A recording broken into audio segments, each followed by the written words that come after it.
नमस्कार, मैं हूं आपके साथ विपुल पांडे। प्रेरक पंचायत कल्याण संघ मुंगेली में बता दें कलेक्ट्रेट के सामने नई शिक्षा नीति का पुतला दहन किया गया। आपको बता दें कि साक्षरता मिशन कार्यक्रम के तहत 10 से 12 वर्षों तक 2000 की कम मानदेय में काम किए हैं। इसके साथ ही जिसे 31 मार्च 2018 को बेरोजगार कहते हुए काम से निकाल दिया गया था, जिन्हें समायोजित करने के लिए कांग्रेस ने अपने घोषणा पत्र में और कैबिनेट मंत्री टीएस सिंहदेव ने लिखित में आश्वासन दिया था कि कांग्रेस की सरकार बनने के बाद नियमित रोजगार के लिए किसी अन्य विभाग में समायोजित कर दिया जाएगा। लेकिन आज तक न तो रोजगार मिला और न ही किसी विभाग में समायोजित किया गया। प्रेरकों ने बताया कि केंद्रीय मानव संसाधन विकास मंत्री प्रकाश जावड़ेकर ने 8 सितंबर 2018 को अंतर्राष्ट्रीय साक्षरता दिवस कार्यक्रम में छत्तीसगढ़ आए थे। तब उन्होंने कहा था कि नई साक्षरता योजना से किसी को नहीं निकाला जाएगा, बल्कि उनको स्थायी तौर पर रखा जाएगा। लेकिन अभी तक ऐसा नहीं किया गया है, जिसके विरोध में प्रेरकों ने अंतर्राष्ट्रीय साक्षरता दिवस को काला दिवस मनाते हुए नई साक्षरता दिवस नीति का पुतला दहन किया। राष्ट्रीय साक्षरता मिशन है।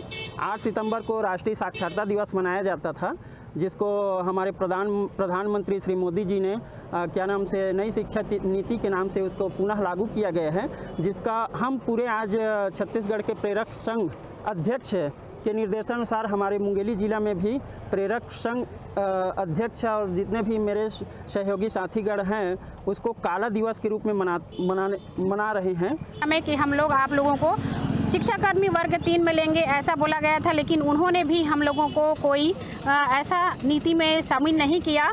और उसके बाद जो है कांग्रेस सरकार आई, कांग्रेस सरकार ने भी हम लोगों को बोला कि 3 महीने के अंदर में आप लोगों को लिखित में दिए थे कि 3 महीने के अंदर में आप लोगों को रोजगार उपलब्ध कराया जाएगा। लेकिन आज 3 साल हो गए, हम लोगों को कोई रोजगार नहीं दिया गया है। और रमन शासन के काल में हमें तो 2018 में ही निष्कासित कर दिया गया था, हम लोग को बेरोजगार कर दिया गया था। सिंह बादल की मोगा रैली में किसानों पर दर्ज हुए मामलों को रद्द करवाने की मांग को लेकर किसानों ने प्रशासन को 8 तारीख का अल्टीमेटम दिया था, जिसके चलते प्रशासन और किसानों के बीच यह तय हुआ कि 10 दिनों का समय और दिया जाना चाहिए और 10 दिनों के अंदर अंदर कोई ना कोई हल निकल के सामने आएगा। वहीं जिसकी जानकारी कृषि किसान यूनियन के पंजाब प्रधान निर्भय सिंह ने दी और उन्होंने कहा कि मोगा के एसपीडी जगत प्रीत सिंह ने हमें भरोसा दिलाया है कि 10 दिनों के अंदर अंदर किसानों पर दर्ज मुकदमे वापस ले लिए जाएंगे और 18 तारीख तक अगर ये मुकदमे रद्द नहीं हुए तो करनाल जैसी स्थिति पंजाब में भी बन सकती है।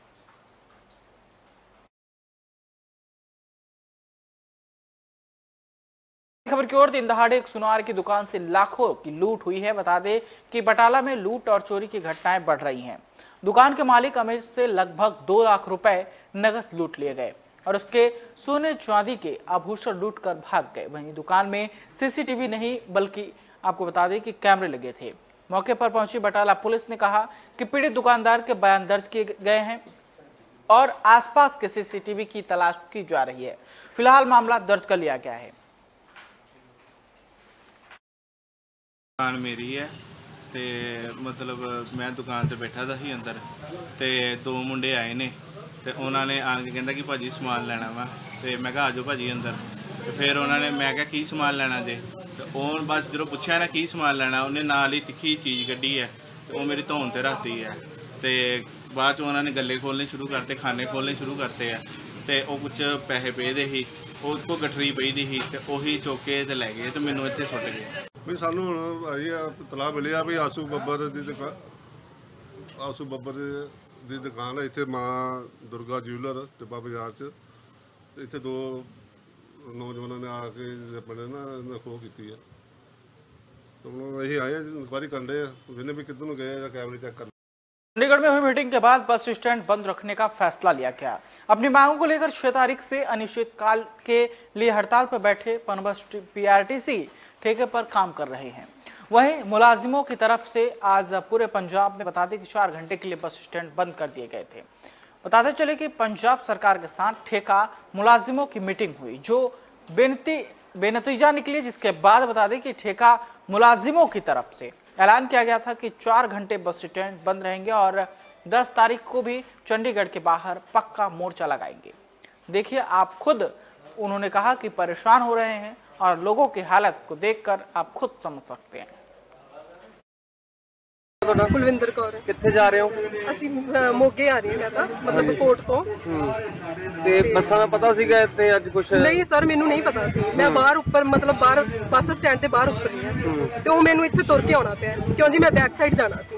ਜੌਬ ਕਰਦੇ ਸੀ? ਨਹੀਂ ਮੈਂ ਕੋਚਿੰਗ ਲੈਂਦੀ ਪਈ ਬੈਂਕ ਦੀ। ਕੀ ਕਹਿਣਾ ਚਾਹੋਗੇ ਇੰਨੀ ਪਰੇਸ਼ਾਨੀਆਂ ਦਿੱਕਤਾਂ ਆ ਰਹੀਆਂ? ਮੈਂ ਇਹ ਕਹਿਣਾ ਚਾਹੁੰਦੀ ਹਾਂ ਭਲਾ ਸਰਕਾਰ ਨੂੰ ਭਲਾ ਜਾਂ ਤਾਂ ਇੱਕ ਕੰਮ ਸਹੀ ਕਰਨਾ ਦਾ ਜਾਂ ਤਾਂ ਸਰਕਾਰ ਬਦਲ ਦੇਈਏ। ਅਸੀਂ ਸਰਕਾਰ ਬਦਲਣੀ ਹੈ ਇਹ ਤਾਂ ਸਾਡੇ ਹੱਥ ਵਾਸਤੇ ਹੈਗੀ ਪਰ ਅਸੀਂ ਜਿਹੜੀ ਵੋਟ ਪਾਵਾਂਗੇ ਜਿਆਦਾ ਉੱਧਰ ਹੀ ਹੋਣਗੇ। ਇਹ ਸਰਕਾਰ ਇਹਨਾਂ ने की किया सरकारी बसों भेज के कोई। मुख्यमंत्री भूपेश बघेल ने अपने निवास कार्यालय में राजीव गांधी ग्रामीण भूमिहीन कृषि मजदूर न्याय योजना के प्रतीक लोगों का लोकार्पण किया। बता दें कि इस योजना के तहत प्रदेश के लगभग 10 लाख मजदूर परिवारों को 6,000 रुपए सालाना अनुदान सहायता दी जाएगी। इस योजना के लिए पंजीयन का कार्य 1 सितंबर से प्रारंभ हो चुका है। वहीं कृषि विभाग के विशेष सचिव एवं राज्य नोडल अधिकारी डॉक्टर एस भारतीदासन सहित वरिष्ठ अधिकारी उपस्थित थे।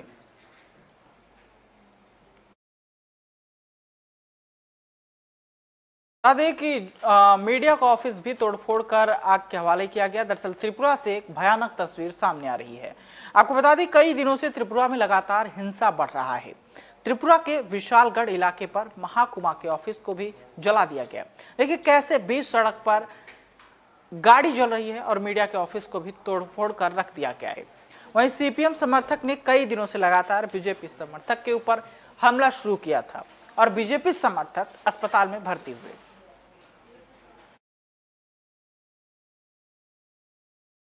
बिहार के आरा में भी वायरल फीवर का प्रकोप अब धीरे धीरे बढ़ने लगा है। जहां इस वायरल फीवर नामक बीमारी से कई बच्चे बीमार हो रहे हैं।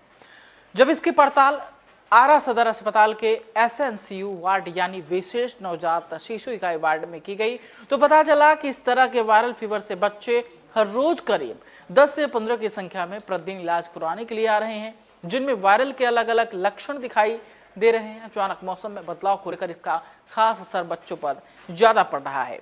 वहीं अपने बीमार बच्चों को इलाज कराने वाले परिजनों ने बताया कि अचानक 2-3 दिन से बच्चे को तेज बुखार आने लगा है। इसको दिखाने के लिए वो अस्पताल लाए हैं, जबकि एक नवजात शिशु के परिजन ने बताया कि जन्म के साथ ही उसे फीवर और छाती में कफ की शिकायत हुई। बच्चों में लगातार वायरल फीवर के बढ़ते संक्रमण से परिजनों में चिंता बनी हुई है। एक तरफ बिहार में वायरल फीवर काफ़ी तेज़ी से पांव पसार रहा है, इसको लेकर आरा का सदर अस्पताल कितना तैयार है?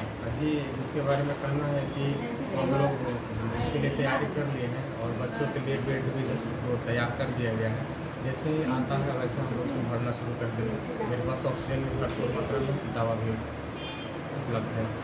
कितने बेड का व्यवस्था भी किया है? 10 बेड का। ये बेड कहाँ है, NSCY में या फिर इमरजेंसी में? नहीं, सर्जिकल वार्ड में। सर्जिकल वार्ड में व्यवस्था किया गया। क्या अभी कोई केस आ रहा है? बेड हमारे पास ICU में भी रखे हुए हैं। आपके बच्चे को पूरा फीवर है इसको। कितने दिन से फीवर है? परसों से है, मगर कल नाइट से इसका पूरा बहुत ज़्यादा है। इसका आँख भी नहीं खुल रहा है। अच्छा, आँख नहीं खुल रहा है तो दिखाने के लिए लाए हैं। अभी कोई कंडीशन अभी ठीक नहीं है मैंने बच्चे का। कहाँ लेके आए हैं आप? सदर अस्पताल में। सदर अस्पताल। ये 2-3 दिन से ऐसा चल रहा है। कल नाइट से बहुत ज़्यादा हो गया है। क्या क्या दिक्कत हो रही है उसको? पूरा इसका फीवर है, खांसी है और पूरा हाँफ रही है। मोतिहारी के चकिया प्रखंड के नरहर पकड़ी बांध में जहां के बांध को बूढ़ी गंडक ने बुरी तरह से क्षतिग्रस्त कर दिया है। भले ही जिले में आई बाढ़ की रफ्तार थम गई हो, लेकिन इसकी तबाही के निशान व मंजर थमने का नाम नहीं ले रही है। नदियों में आई बाढ़ ने जिले में भारी तबाही मचाई थी। वहीं इसके दबाव में कई तटबंध व बांध पूरी तरह से क्षतिग्रस्त हो गए। इसका नतीजा अब जिले में भी कई दिखाई दे रहा है। कई बांध जो है वो टूट गए हैं, जिससे कि तबाही मच रही है। इस नदी से अभी तक यहाँ के लोगों को कितना क्षति हुआ है इसका तो जानकारी? इस नदी से अभी तक यहाँ लगभग 8 से 10 लोग के घर गिर चुके हैं, जो कि पानी में विलुप्त हो चुकी है। और लगभग सैकड़ों घर इस रूट में, इस साइड में है। और ये जो आप धारा देख रहे हैं, यह मुख्य धारा वहाँ है। और यहाँ पे जो है शुरुआत में कुछ जो भी आपदा प्रबंधक के जो पदाधिकारीगण हैं, उनके द्वारा थोड़ा थोड़ा चूक से जो है यह दिन जो आज देखना पड़ रहा है। 2 रोज तक तो नहीं, हमको लगता है कि आज ये समाप्त हो जाना चाहिए, तो वो समाप्त करने जा रहा है। जो भी काम हो रहा है, जो मेजर जो काम था वो हो चुका है। जैसे ग्रामीणों का कहना है कि यहाँ जो कार्य है बहुत विलम्ब से चालू हुआ है, जिस कारण से इतना क्षति हुआ है। क्या इसमें जो है खबरों में फिलहाल इतना ही। दीजिए इजाजत, नमस्कार।